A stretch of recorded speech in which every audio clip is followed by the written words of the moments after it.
What's going on, everybody? This is another episode of Bridging the Gap here on Jersey First TV. I am Steve Rimbolo, and as you can see, I am rolling solo today. So you get to just kind of hang out with me for the episode today. Not going to be anything crazy long, but I can guarantee you it's going to be informative. We're going to highlight some stories from this week that I think are interesting, worth talking about, throw some reminders about some things happening in the world that are important to not just Gen Z, but all New Jerseyans and all Americans at the end of the day. And we'll just get right into it. I know in the beginning, AJ and I normally do a little catching up segment, talk about what we got going on in our lives. AJ can't join us today because he is currently taking care of some family business, which, in the future we might be able to get into, we might not. It is what it is. Just sending him, best of luck, best wishes, while he's out there taking care of those things. As for me, if you've been keeping track, I am working on a bodybuilding show, which is a ridiculously hard thing to do. If you've never done it, if you ever thought about doing it, don't do it. It's really hard. You're hungry all the time, you're tired, and you got to work out a lot. Your whole life's in the gym. Um, no, but it's very rewarding. I've learned a lot of things, and as the show day gets closer, it's feeling more and more surreal. Um, because this is something that turned into, a passion that turned into this like hardline goal for me. So it's interesting to see how this thing that I spend a lot of time doing independently of these goals that I've set for myself. Interesting to watch that transition and how I interact with this hobby. Now that I have this goal, this very hard goal with these, high expectations. So I have that coming up in 2 weeks on November 5th, Saturday, show day, which will be exciting. Other than that, I took the LSAT last week, so hoping to join AJ out of Villanova next year. Maybe not Villanova. I've been looking around the country at other schools. Florida seems to have like three or four that I'm going to send some applications out to. So who knows? You might see me down there with the palm trees and the old Mickey Mouse.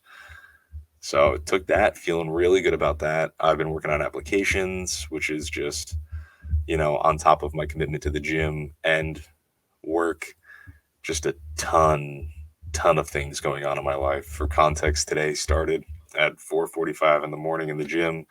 It's currently 8:35 at night, and I've now just settled home after work, school meetings, gym, posing, tons of things. Finally setting in, getting a chance to sit down and talk to you guys, lovely Jersey First viewers, about some things that are happening in the state, have happened in the state, and are going to happen in the state that I find interesting. And I pick these topics because, AJ and I normally we do have some sort of discussion about them where we kind of throw opinions at each other.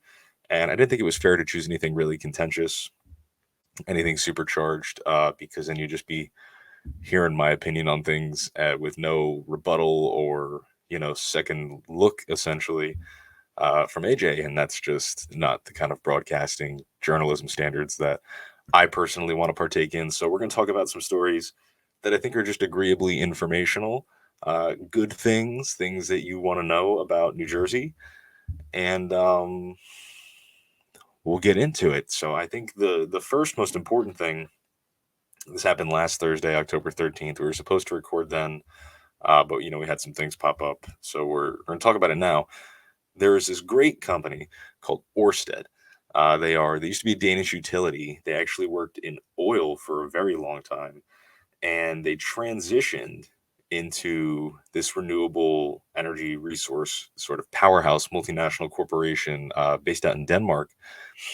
And they just last Thursday opened their second office in New Jersey, in Newark. There was this great, grand opening, ribbon cutting ceremony. The governor's wife was there. They went over some new initiatives, some great ways that they're going to fund their projects for green energy in the state.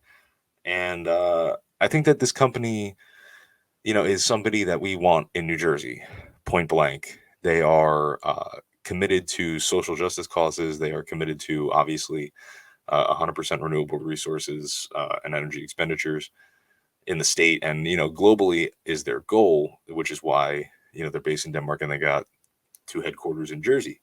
So these guys are doing big things for the communities locally. And the first thing I want to highlight about them is they highlighted this 10-year, $1.5 million agreement with NJIT, New Jersey Institute of Technology, for opportunities and career development paths in STEM, specifically offshore wind development, for students at NJIT. Interestingly enough, and something that I find to be admirable, on behalf of this company, is they also developed and are working on developing this outreach program for underrepresented youth in Newark with the help of the outreach resources that NJIT already has pre-existing before this partnership. So to frame the context, this company comes in, they're 100% renewable energy. They're dropping their second office HQ. This is their North American Digital Operations HQ. So this isn't just some office building. There's going to be they're talking about doubling the amount of employees in here every year. I think starting off with a dozen right now. But all Orsted employees can kind of come in and out as they please, which is another just brilliant way to get cross communities and cultures, and New Jersey's just full of these things, especially up north in Newark. Getting sidetracked. So they're coming in and they're not only are they kind of building up in this area, making a presence. This is their second office, as I've said about 5 times now. But they're also entrenched in the communities, and I think that's a really important thing. And that's the kind of business that we want to conduct in the state. Traditionally you hear about big businesses coming in and messing up communities, influencing, with all this money, resources, all of these things, raising the cost of living. So it's great for me to see this company that has these great, obviously profitable goals, but then they, transpose those into these community outreach goals to make sure that the communities that they're involved in are participatory, understand what the objectives of this, company in their community are, and they're trying to incorporate them. So I think it's a brilliant, brilliant business plan.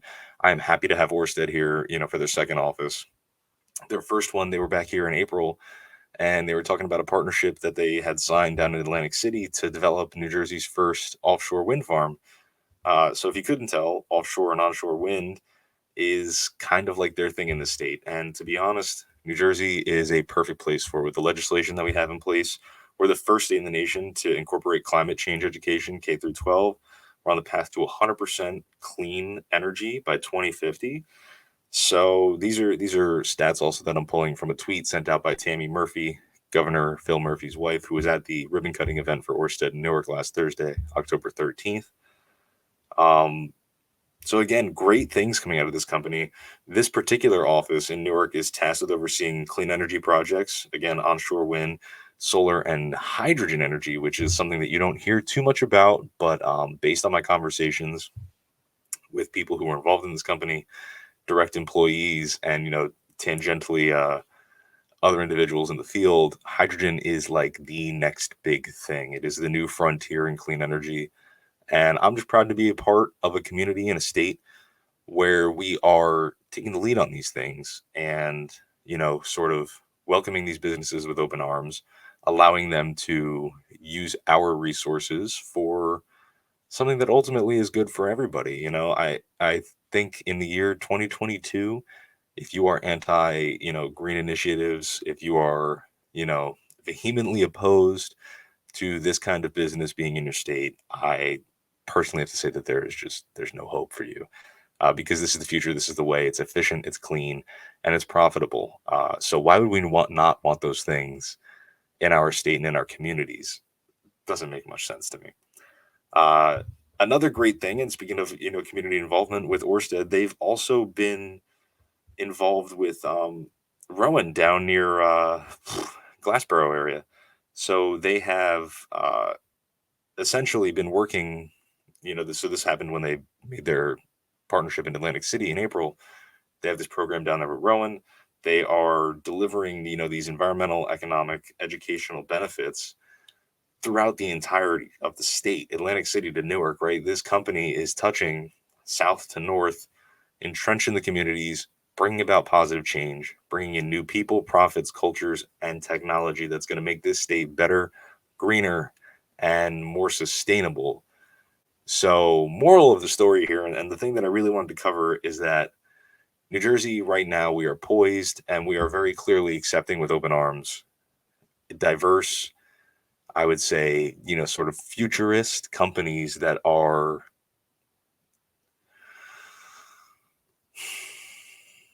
intending and targeted, towards the greater good.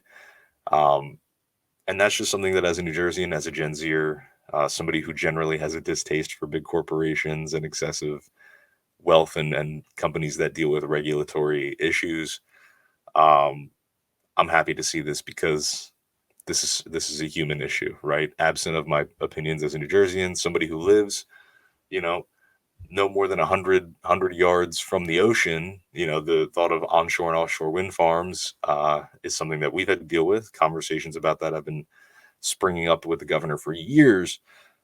But you have to understand, at some point there is a give and a take. That's your civic duty, your civic responsibility. And opening our arms to companies like Orsted, I think, is just a tremendous, tremendous move on behalf of New Jersey. I am privileged to be a part of this community that's going to benefit from all these, groundbreaking technologies, and I'm excited to see what they do in the state. So I think that this is a company we should keep tabs on. Once the flow of the show is back and regular, we can get some guests on to come and speak specifically about what is going on with Orsted, because they do offer a ton of opportunities for Gen Zers. We're talking about these partnerships with universities, NJIT and Rowan. That's Gen Z.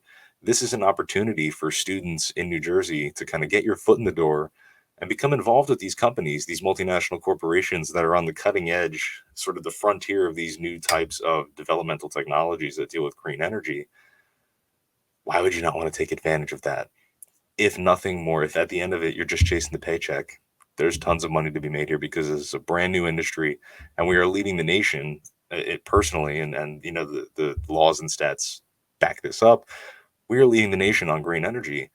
And, what better place to start a career than in the leading state with companies like Orsted that are at the forefront and cutting edge of these issues. So, again, Orsted opened their North American digital operations headquarters in Newark. This is a great thing. They're partnering with universities like NJIT and Rowan to, entrench the community with knowledge and opportunities about the benefits of clean energy, specifically onshore wind, solar, and hydrogen power, things that are going to be transformative for New Jersey in, the next few decades. So we'll keep tabs on Orsted, see what they're up to, and just, what I think it's a great story.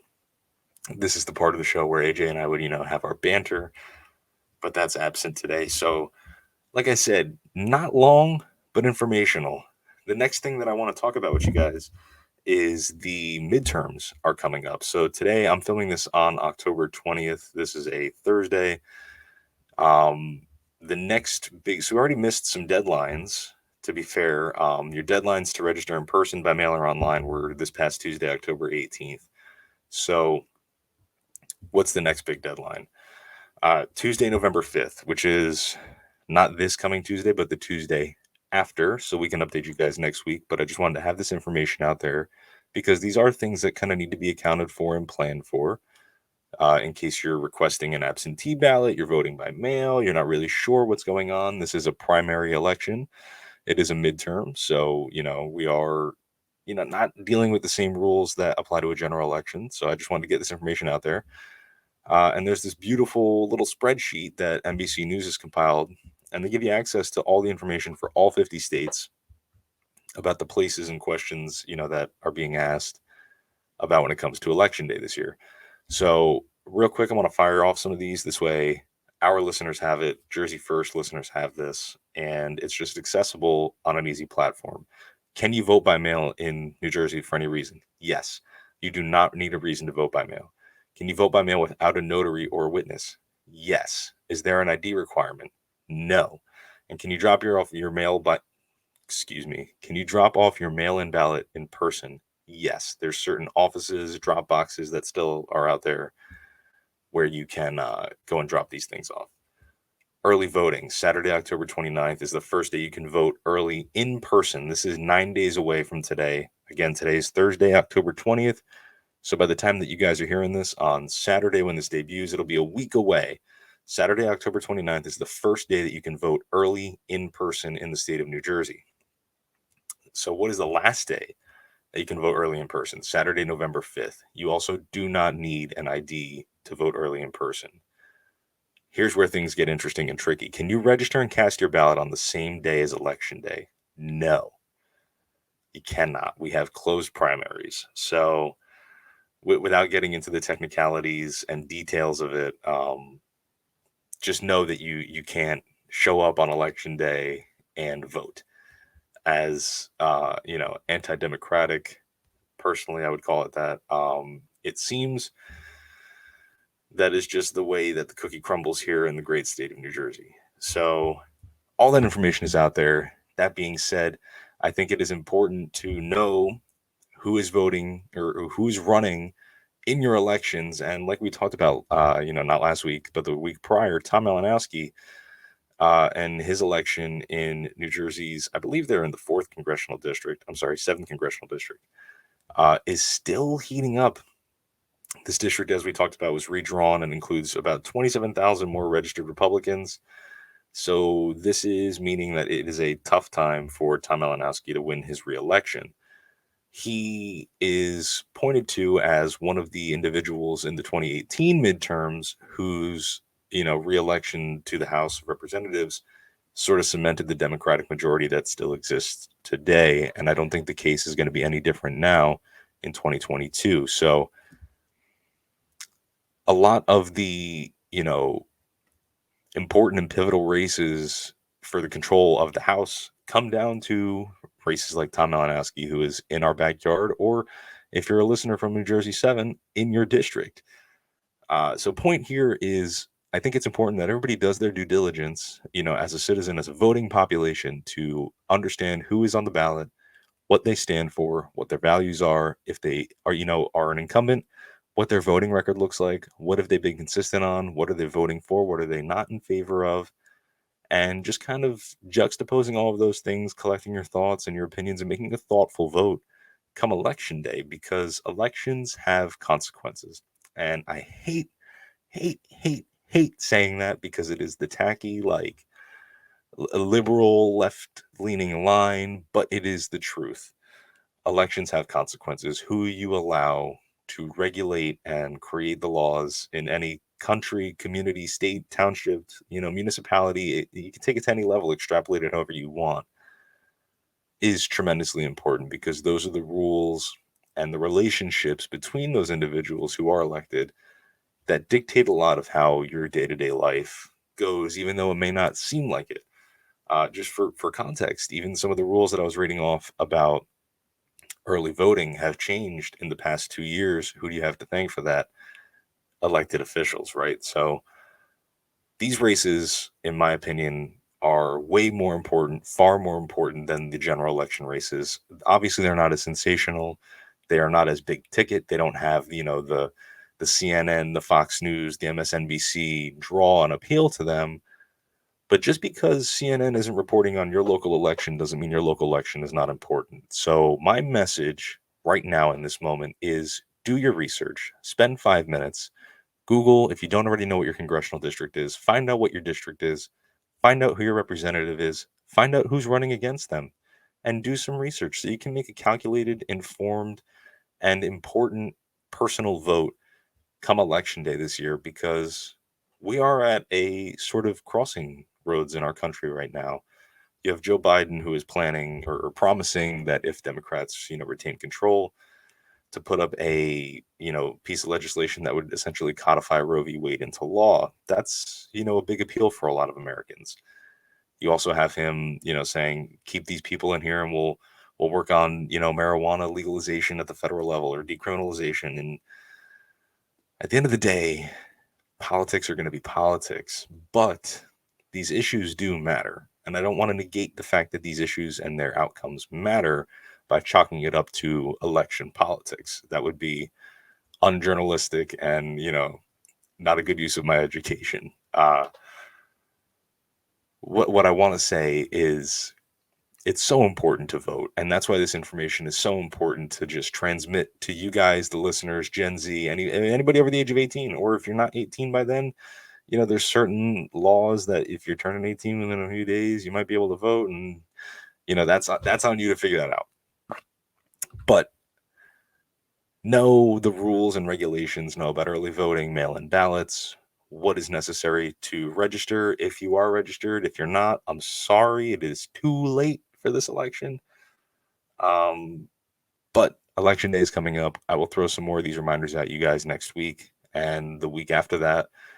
So we'll just kind of keep tabs on this. We'll let you know about races like Tom Malinowski. I know Mikey Sherrill up in NJ11 is a big race. I've been seeing her commercials all over the place. She is frankly a stellar candidate. I've had the opportunity, both AJ and I have had the opportunity to have many discussions with her. And party biases aside, I think that woman is a great representative of the state. And I'm excited to see what happens up there because she has a great future. So, and that's the other thing about midterm elections is it's an opportunity to see the people that are going to be rising stars in your party or in the party you're opposition of. So it kind of gives you a read on what the local level of the Democrat or the Republican or the Libertarian or the Green Party uh, is focused on, what they're putting their money towards, and money talks. So again, not to sound like a broken record, but make sure you have all the valuable information that you need to make a conscientious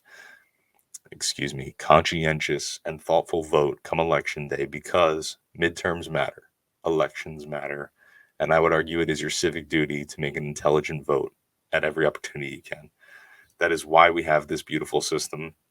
It is the genius of our system, and the preservation of free and fair elections is important now more than ever. So, with that, I want to transfer our way to another story about some other government programs that I think are worth throwing information out for you guys. This past, I want to say, happened like 3 days ago on the 17th. Yeah. The Department of Education launched the student loan forgiveness application. This is what Biden had announced a few weeks ago. The whole canceling student debt bit, where people who have federal student loans eligible up to $20,000 worth of forgiveness. So that website launched. The application is live. And if you're thinking about applying, you have until December 31st, 2023 to complete the application. So you have a whole year to complete the application. That being said, it doesn't take a whole year to complete. It takes a few minutes. You just have to kind of go through, work on the website, see if you're eligible, what amounts you're eligible for, make sure that your incomes, are in alignment with all of the things all the things you're applying for, and just be diligent about filling out the information correctly, and you can, have yourself in for some student loan forgiveness. It says it takes about 4 to 6 weeks after you submit your application for it to be reflected in the balance of your loans. So traditionally, the person whoever served your loan, whatever service, is going to notify you when it happens. This is an important note. If you want relief before payments resume on January 1st, because they are deferred, you should try and have your application in, they're suggesting, by the 15th of November. So there's a deadline of the 31st, December 31st, 2023 to get the application in. But if you want to get it in, you want to kind of sort of have a straight answer as to whether or not you got to start paying them again come the 1st of January, 2023, once the COVID deferments sort of vanish, then you got to get that in by November 15th. So that is less than a month away. The application takes minutes to fill in. And this is a show dedicated and targeted towards the Gen Z demographics. These are our people. We are fresh out of school. We are chock full of loans. And this is exactly the kind of thing that we need. So put your phone down, your TikTok down for the 10 minutes, and do yourself a favor and try and take advantage of this opportunity while it exists. And if you catch it early, you might not have to pay these loans, and you'll have an answer for the 1st of January, which is huge because, again, with the whole flurry of situations that happened as a result of COVID, some people might not even be willing and ready or able to pay these loans come the day that the deferment ends. So get on this. This is not an issue that you want to wait on if you're going to take advantage of it. And just be diligent about making sure that you have all of these things in. So I guess the moral of the story with these two, this one and the one previous about midterms, is just be conscientious of information relative to how you need to engage with your government to receive the benefits that it is supposed to, deliver unto you. It's tricky. It's not easy to find all the time, and you can get lost in it. So, if nothing else, I hope today that I provided you guys with some valuable information about some important things coming up. For general election, not the general election, the midterm election coming up, and student loan forgiveness, two huge issues in this country, two huge issues in the state of New Jersey, and two huge issues for Gen Z. So, with that, I think I want to talk just a little bit about an interesting story out of New Jersey, because I don't know, I always like pop culture stories. And again, like I said at the top of the episode here, I'm trying not to talk about things that are too, I'm trying to talk about things that are not too controversial, because I don't have my counterpart here to rebut, refute, and engage in some friendly debate with me. So I want to talk about the Netflix show The Watcher. This is a new show Netflix just put out based in Westfield, New Jersey. And I'll be honest with you, I could have seen this coming from a mile away. The residents who are driving to the house at 657 Boulevard in Westchester, or who live near there, are already fed up with the amount of increased traffic for people trying to come by and take a glimpse at this house that has been, sort of encapsulated in this new Netflix series. If you're unfamiliar, this series is based on, this series of events that happened in New Jersey a few years back, where these people were buying this house. And here you go, right here, 2014. So almost 10 years ago, this family, Maria and Derek Brodus, I apologize if I mispronounced the name, purchased this home in Westfield for about $1.3 million. And they started getting these letters in the mail, and they never moved home. These letters were like, this is right, we're close to Halloween, so I guess this kind of fits. These letters were very mysterious. One of them was quoted as saying, "Do you need to fill the house with the young blood I requested? Once I know their names, I will call to them and draw them to me. I asked," insert the name of the prior owners, "to bring me young blood." Uh, that is a direct quote from one of the letters that this family received to the house that they bought. Needless to say, they never moved in. And the person who is sending these letters, dubbed the Watcher, has never been identified, captured, or, there's really no suspicions. So Netflix, caught wind of this, built this whole series. It's been a hit. And now New Jersey has another creepy lore to add to our resume.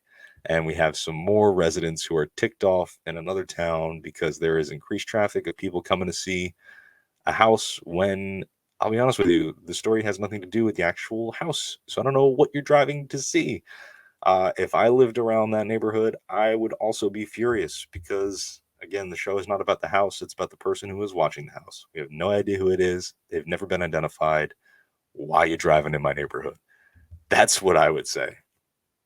But I just thought that was an interesting story to talk about. Creepy pop culture. It's October 20th. Halloween's in the air. And, not too contentious, not too rigorous of a debate could be started from that. So I felt that it was appropriate to just kind of have a pop culture moment here and just share like a little weird New Jersey moment almost, while I don't have AJ here to engage in some more riveting discussion.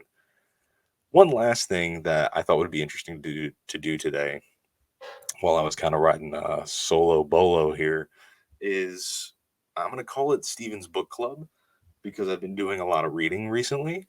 And I wanted to just read a brief passage from one of the books that I'm reading right now. You might have heard of it. It's pretty famous. It's Meditations by Marcus Aurelius. Sort of like the Bible of Stoicism, if you will, which is old philosophy, has a lot to do with self-reflection, the acceptance of a lot of things in life. And I was reading this passage the other day. It jumped out to me.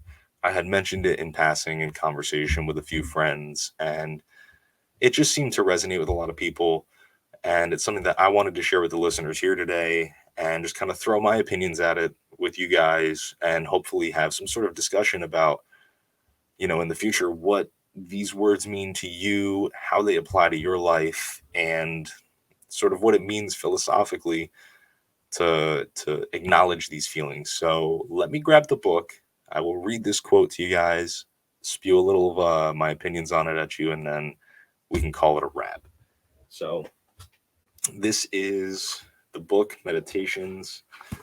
I am reading from book 4. This is, noted as Meditation 20 from book 4. So I'm going to read this direct quote and then just want to talk about it for a brief moment. Stephen's Book Club. Quote, beautiful things of any kind are beautiful in themselves and sufficient to themselves. Praise is extraneous. The object of praise remains what it was, no better and no worse. This applies, I think, even to beautiful things in ordinary life, physical objects, artworks. Does anything genuinely beautiful need supplementing? No more than justice does, or truth, or kindness, or humility. Are any of those improved by being praised, or damaged by contempt? Is an emerald suddenly flawed if no one admires it? Or gold, or ivory, or purple? Lyres, knives, flowers, bushes? That is Meditation 20 from book 4 of Meditations by Marcus Aurelius. So that passage kind of just jumped out to me at the right time. As, literature does, it kind of just throws the right thing at you at the right time. And I thought that the point of this, when he says, does anything genuinely beautiful need supplementing? No more than justice does, or truth, or kindness, or humility. Are any of those improved by being praised? To get real with you guys, to have a moment of sincerity and genuineness, because I do want to bring this dynamic to the show and be transparent and honest and, personable with you guys and develop a relationship. One of the things about, this passion that I'm pursuing in bodybuilding is it's a lot of self-image, right? You are constantly looking at yourself, your actual physical body as this entity that, is kind of this project under construction. And, there's moments where you dissociate from that. You kind of view yourself as a project for the presentation of this, aesthetic beauty that is musculature and shape and definition and all these things that go into working out and weightlifting, that you kind of dissociate what it means, for it to be your body, yourself. And I think, and again, I'm gonna say it again because it really had to hit for me. Does anything genuinely beautiful need supplementing? What I extrapolate from that is I have a hard time sharing my progress, which I'm very proud of. And anybody who's known me for any period of time can tell you that my progress has been, physical progress, my transformation, if you will, has been, sort of exponential. It's been this sort of rocket ship where things just kind of took off. I have a hard time sharing that with the world, and it's something that I am proud of. So I've really been struggling with this dynamic because in 2 weeks I am going to stand on a stage in front of a room full of strangers with a fake tan and a bunch of oil and essentially a Speedo and be like, look at what I built. So I've been asking myself the question, does anything genuinely beautiful need supplementing? Meaning, do I need, before I step on that stage, the validation of others, of whatever the judges say to me that day, to feel this comfort in this thing that I've built that I believe is beautiful? And the answer that I've come to is no, I don't. And I want to extrapolate that and say that goes for just about anything. And that is the point, I believe, of Stoicism and this particular passage. Is anything improved by being praised or damaged by contempt? No, things just are. And once you learn and practice that understanding of if it's beautiful, it's beautiful. It doesn't matter if I say it is. It doesn't matter if it is not. It doesn't matter if I tell you that it isn't and it is. If it's beautiful, it's beautiful. And I think there's a lesson to be learned, upon self-reflection about how we exist with the world around us. And in a world of social media, I know my age in particular, Gen Z, kids are always fishing for likes, for clout, if you will. And I wish that I could just read this passage to everybody who's a Gen Zer, who's a social media fanatic that's just kind of looking for these likes and these comments and retweets and this constant validation from the outside that makes you feel really good, and then you get this contempt from the outside that makes you feel really bad. And you have these up and down roller coaster whirlwind emotions. And I just want to share the wisdom contained here by Marcus Aurelius, that is, listen, if it's beautiful, it's beautiful. It is what it is. And that is such a cheesy way to boil it down. But I think there's a lot of power in that practice, and understanding that things exist regardless of validation or contempt. And to come to terms with that offers individuals a lot of freedom. And in a world where we engage with our fellow humans, our species, our peers, our friends, our family, that is sort of calculated and driven by these supports, affirmations, your likes, your dislikes, your contempts, the ability to comment negative things. It's really perverted our understanding of self-worth, I believe, and confidence in how we carry ourselves, how we carry our message, how we choose to display ourselves, our beliefs, whatever it may be.